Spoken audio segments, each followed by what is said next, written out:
अथ षष्ठ अध्याय पुंडरीकाक्षापाद स्तोत्र और राजा बसु के जन्मांतर का प्रसंग तथा उनका भगवान श्रीहरि में लय होना।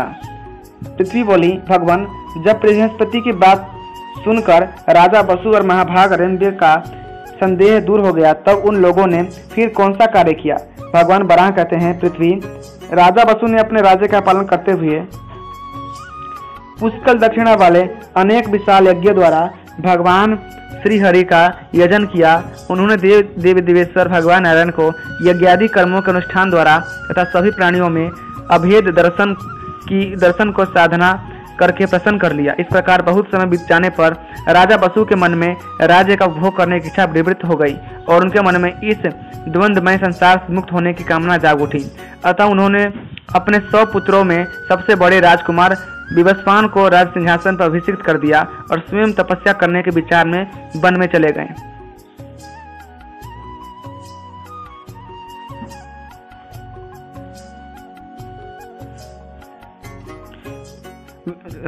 वन में चले गए। वे सभी तीर्थों में श्रेष्ठ पुष्कर तीर्थ में जा पहुंचे, जहां भगवत परायण पुरुषों द्वारा पुंडरीकाक्ष भगवान केशव की सदा उपासना होती रहती है। वहां जाकर कश्मीर नरेश राजर्षि बसु ने कठिन तपस्या द्वारा अपने शरीर को सुखाना प्रारंभ कर दिया। उन परम बुद्धिमान राजर्षि का मन शुद्ध स्वरूप भगवान नारायण की आराधना के लिए अत्यंत उत्सुक था।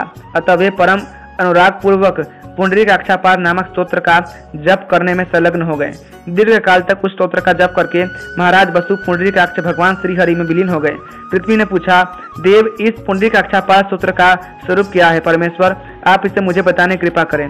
भगवान बराह कहते हैं, पृथ्वी, राजा बसु के द्वारा अनुष्ठित पुंडरीकाक्षापाद स्तोत्र इस प्रकार है। पुंडरीकाक्ष, आपको नमस्कार है।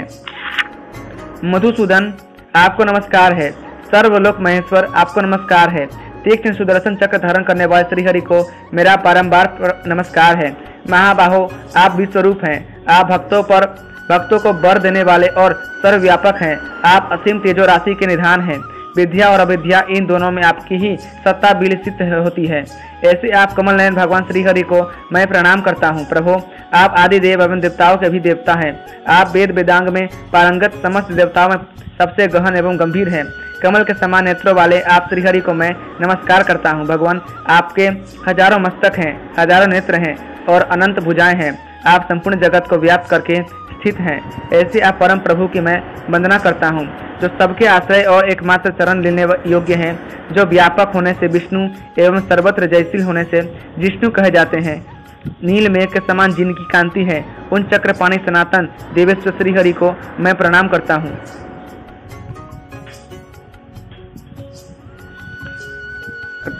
जो शुद्ध स्वरूप सर्वव्यापी अविनाशी आकाश के समान सूक्ष्म सनातन तथा जन्म मरण से रहित हैं, उन सर्वगत श्रीहरि का मैं अभिवादन करता हूँ। अच्युत, आपके अतिरिक्त मुझे कोई भी वस्तु प्रतीत नहीं हो रही है। यह संपूर्ण चराचर जगत मुझे आपका ही स्वरूप दिखलाई पड़ रहा है। भगवान बराह कहते हैं, राजा बसु इस प्रकार स्तोत्र पाठ कर ही रहे थे कि एक नीलवर्ण पुरुष मूर्तिमान होकर उनके शरीर के बाहर निकल आया, जो देखने में अत्यंत प्रचंड एवं भयंकर प्रतीत होता था। उसके नेत्र लाल थे और वह हस्वकाय पुरुष ऐसा प्रतीत होता था मानो कोई चलता हुआ अंगार हो। वह दोनों हाथ जोड़कर बोला, राजन, मैं क्या करूं? राजा बसु बोले, अरे तुम कौन हो और तुम्हारा क्या काम है? तुम कहाँ से आए हो? व्याध, मुझे बताओ, मैं यह सब बातें जानना चाहता हूँ। व्याध ने कहा, राजन, प्राचीन काल की बात है। कलयुग के समय तुम दक्षिण दिशा में जनस्थान नामक प्रदेश के राजा थे। बीरबर, एक समय तुम वन्य पशुओं का शिकार करने के लिए जंगल में गए थे। उस समय तुम्हारे पास बहुत से घोड़े थे। यद्यपि तुम्हारा उद्देश्य हिंसक जंतुओं का वध करना मात्र ही था, किंतु मृग का रूप धारण कर वन में विचरण करने वाले एक मुनि तुम्हारे न चाहते हुए भी बाणों के शिकार होकर भूमि पर गिर पड़े और गिरते ही चल बसे। तुम्हारे मन में यह सोचकर बड़ा हर्ष हुआ कि एक हरिण मारा गया, किंतु जब तुमने पास जाकर देखा तो मृग रूप धारण करने वाले वे मृतक ब्राह्मण दिखलाई पड़े। यह घटना पस्त्रवर्ण पर्वत पर घटित हुई थी। महाराज, उस समय ब्राह्मण को मृत देखकर तुम्हारी इंद्रिय और मन सबके सब क्षुब्ध हो उठे। तुम वहां से घर लौट आए। तुमने यह घटना किसी और को भी बतला दी। राजन, कुछ समय बीत जाने पर सहसा एक रात को ब्रह्म हत्या के भय से तुम आतंकित हो उठे। अतः तुमने विचार किया कि इस ब्रह्म हत्या की शांति के लिए मैं कोई ऐसा प्रयत्न करूं जिसके परिणाम स्वरूप इस पाप से मुक्त हो जाऊं। महाराज, तदंतर उस समय आने पर भगवान नारायण का नवतर चिंतन करते हुए तुमने परम पवित्र द्वादशी पर्यंत व्याप्त शुद्ध एकादशी का उपवास पूर्वक व्रत किया। फिर दूसरे दिन तुमने भगवान नारायण मुझ पर प्रसन्न हो इस संकल्प के साथ विधि पूर्वक गौदान किया।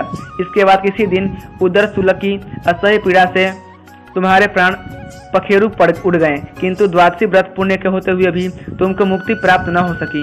इसका कारण मैं बताता हूँ, सुनो। तुम्हारी सौभाग्यवती रानी का नाम नारायणी था। मृत्यु के समय जब तुम्हारे प्राण कंठ में आ गए थे, उस समय तुम्हारे मुख से उसके नाम का उच्चारण हुआ। उसी से तुम्हें उत्तम गति की प्राप्ति हुई और तुमको एक कल्प पर्यंत विष्णु लोक में निवास प्राप्त हुआ। विष्णु लोक में गमन करने के पूर्व मैं तुम्हारे शरीर में स्थित था, अतः ये सब बातें मैं जानता हूँ। मैं उस समय एक भयंकर ब्रह्म राक्षस के रूप में था और तुमको अपार कष्ट देना चाहता था। इतने में भगवान विष्णु के पार्षद आ गए और उन्होंने मुसलों से मुझे मारा, जिससे मैं संकीर्ण होकर तुम्हारे रोमकूपों के मार्ग से निकलकर बाहर गिर पड़ा। महाभाग, इसके पश्चात ब्रह्मा का एक अहोरात्र कल्प की अवधि समाप्त होने पर महाप्रलय हो गया। तदंतर सृष्टि का आरंभ होने पर इस कल्प में तुम कश्मीर के राजा सुमना के पुत्र रूप में उत्पन्न हुए हो। इस जन्म में भी मैं तुम्हारे शरीर में रोमकूपों के मार्ग से पुनः प्रविष्ट हो गया। तुमने इस जन्म में भी प्रभुत दक्षिणा वाले अनेक यज्ञों का अनुष्ठान किया, किंतु ये सभी यज्ञ जनित पुण्य मुझे तुम्हारे शरीर से बाहर निकालने में असमर्थ रहे, क्योंकि इनमें भगवान विष्णु के नाम का उच्चारण नहीं हुआ था। अब जो तुमने इस पुंडरीकाक्षापा स्तोत्र का पाठ रूप अनुष्ठान किया है, इसके प्रभाव से तुम्हारे शरीर से मैं रोमकूपों के मार्ग से बाहर आ गया हूँ। राजेंद्र, मैं वही ब्रह्म राक्षस अब व्याध बनकर पुनः प्रकट हुआ हूँ। पुंडरीकाक्ष भगवान नारायण के इस स्तोत्र के सुनने के प्रभाव से पहले जो मेरी पापमय मूर्ति थी वह अब समाप्त हो गई। मैं उससे अब मुक्त हो गया। राजन, अब मेरी बुद्धि में धर्म का उदय हो गया है।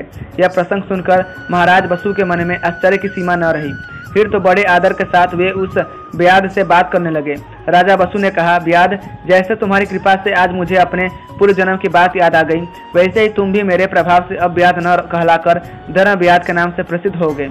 जो पुरुष इस पुंडरीकाक्षापार नामक उत्तम स्तोत्र का श्रवण करेगा, उससे भी पुष्कर क्षेत्र में विधि पूर्वक स्नान करने का फल सुलभ होगा। भगवान बराह कहते हैं, जगत दात्री पृथ्वी राजा बसु धर्म व्याध से इस प्रकार कहकर एक परम उत्तम विमान पर आरूढ़ हुए और भगवान नारायण के लोक में जाकर उनकी अनंत तेजो राशि में विलीन हो गए। अतः 6वां अध्याय संपूर्णम।